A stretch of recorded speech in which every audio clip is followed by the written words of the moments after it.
Hey friend, I'm Jay, and today I suddenly feel like revisiting 2020. Okay, not that, but more so the rise of Animal Crossing. This game was pretty much my quarantine addiction. I'm pretty sure I have more than 1,000 hours on this game so far, which translates to more than 40 days of playing Animal Crossing non-stop. Some of my best memories of this game were the nights that my island get meteor showers. I would invite all of my friends to come over so that we can wish upon a star together. I recently got into collecting Pokemon cards and also painting them, and I happened to find this adorable Jirachi card that just reminds me of those good memories. There were also a lot of requests for me to paint a Jirachi card on all of my platforms, so let's give our little guy a full art.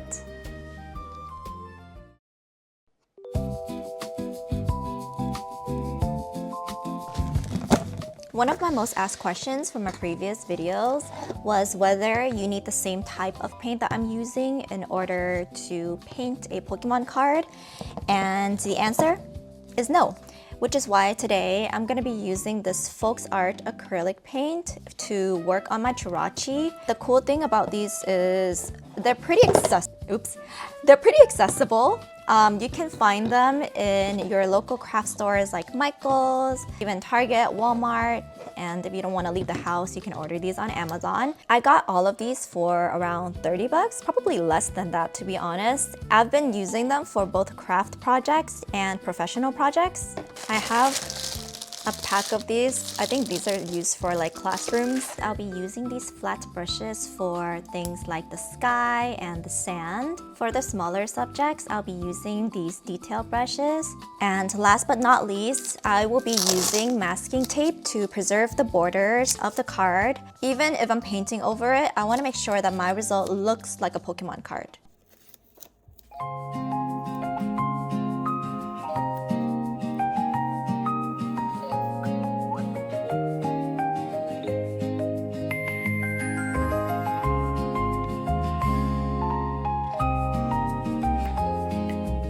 I'm gonna start off by color matching the sky.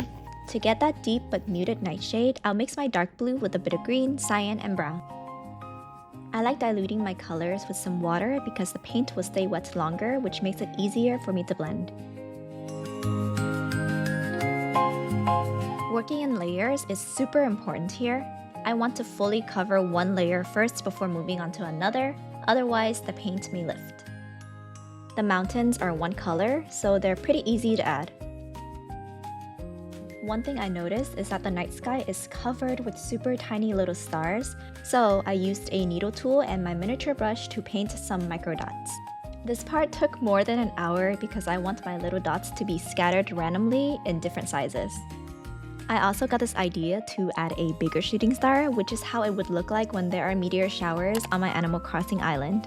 I'd spend my nights walking around making wishes, and then the next day I'd find these little star fragments on my beach, which I'd collect and then make furniture with. For the beach, I mixed some lavender and magenta into my current sky palette to create that pinkish tone. I also added some brown, orange, and yellow for the branches laying on the beach. I made sure not to blend up all the colors, but leave out individual colors that I can use to add more dimension and texture. This process is going to take some time, so I'm gonna tell you what I know about this little star. Many years ago, I watched this movie called Jirachi the Wishmaker. This was made in 2003, and the story, of course, features Jirachi, an adorable mythical Pokemon that only wakes up once every 1,000 years for this Millennium Comet that appears in the Pokemon world. Jirachi has this unique ability to grant wishes, but wishes may bring consequences. In the movie, Jirachi was awakened by a boy named Max. They bonded because Max didn't seek out Jirachi for control or power, but just innocent companionship. The rest of the movie explores themes of power and consequences alongside with a pretty meaningful and bittersweet message, which I'm not gonna go into details because I don't want to spoil it for you. It's a nice and nostalgic short watch. I actually just rewatched it for this video and I highly recommend it. It's now 2 a.m. and the kids are trying to get my attention so that I can go to bed. I'm going to clean my brushes, wet my palette a little so my colors will stay creamy. I usually put my palette in a Ziploc bag, but you can just store it in any airtight container. I'm ready to go to bed, so I'll see you in a click. Morning, Sesame.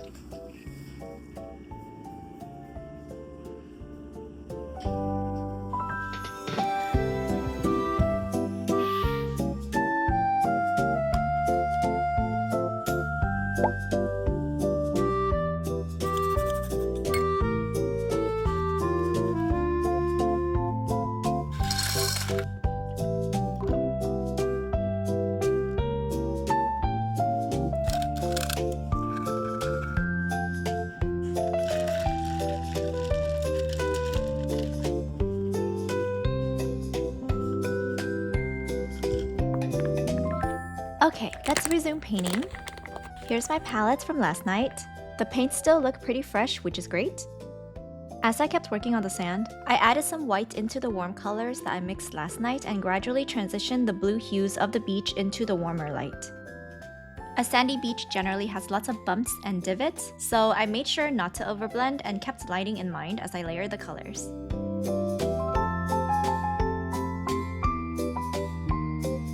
I am doing some Googling because I actually forgot what a star fragment looks like. I just want to make sure that I have all the details correct. Additionally, I will also draw the star fragment on a separate piece of paper. That way I can cut it out and try out different placement onto the painting before committing. Since star fragments emit light, this would just help me a lot with visualizing where I will be placing the shadows and highlights for the objects, which plays into the whole composition of the painting.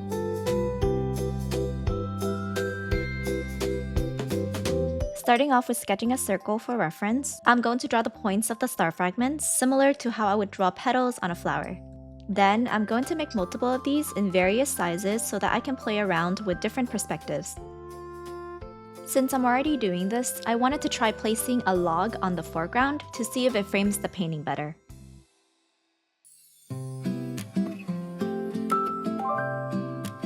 Now that I'm done with sketching, let's cut these up.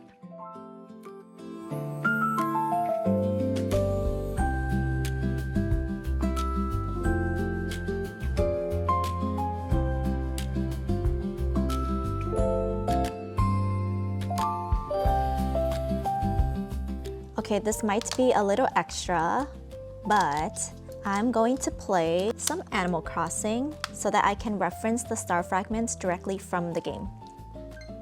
After clearing up a room in my house, I put up the starry wallpaper and the sandy flooring to mimic the scene. Then I started placing down my star fragment furnitures. I'm gonna push them around, rearrange them a bit so that it matches my vision. It was a bit bright, so I dimmed the light to make the glow more visible. I really like how the sandy flooring mimics actual sand texture. This is really going to help with lighting placement for the painting.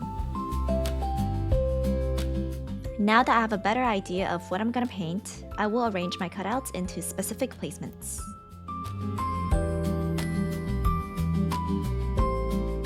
Then I can finally start painting the objects.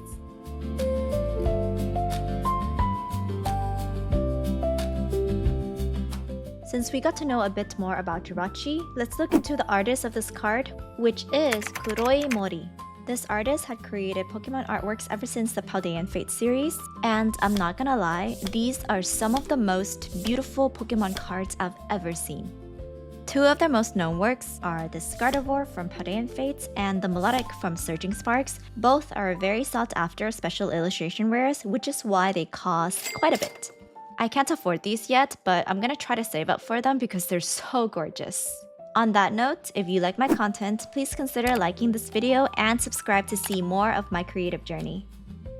In terms of art style, Kuroi Mori generally has soft but bright color palettes. More examples of their work can be found through their Instagram, so go ahead and give them a follow.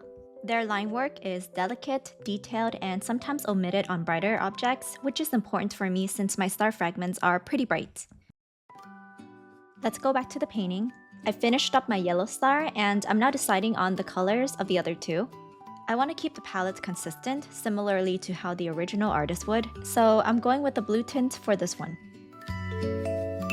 And just like the other star, I'm going to use that blue hue for my reflective highlights, and then we blend.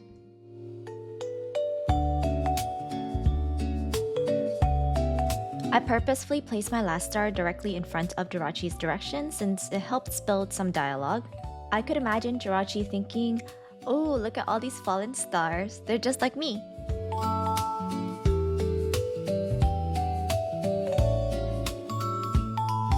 And for my final touch, I'm gonna sprinkle micro sparkles all throughout the painting. It just makes everything a bit more magical.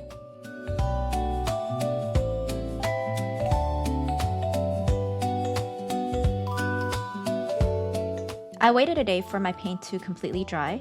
Then I used a thin layer of Liquitex acrylic sealant to coat it. Now you actually have to wait a day or at least overnight. Don't get impatient because I made this mistake before where I painted the sealant on too soon and then my paint smeared everywhere. After the sealant is dried, we're gonna rip off the masking tape.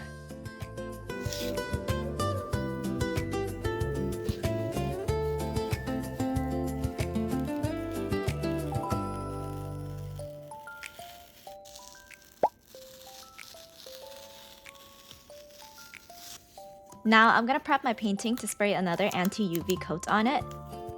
This step is completely optional, I just want to be extra secure. Once the painting is ready, I'll put on my simplified hazmat helmet. This is kind of silly. The paper towels look weird, but I don't want to get pimples. So let's deal with that. For my spray, I'm using a satin finish spray from Krylon. Make sure to shake this really well to avoid splatters.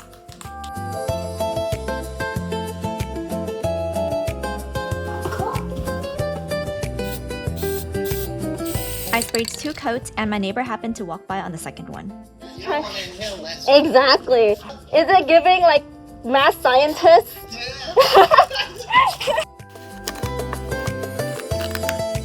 I left the card to dry a bit, then removed the tapes, and that's pretty much it. Here's the final reveal. I had so much fun combining the things I love into this card, and I hope you enjoyed the process. Let me know what you think and which Pokemon I should paint next. Other than that, thank you so much for watching. I'll see you next time. Bye!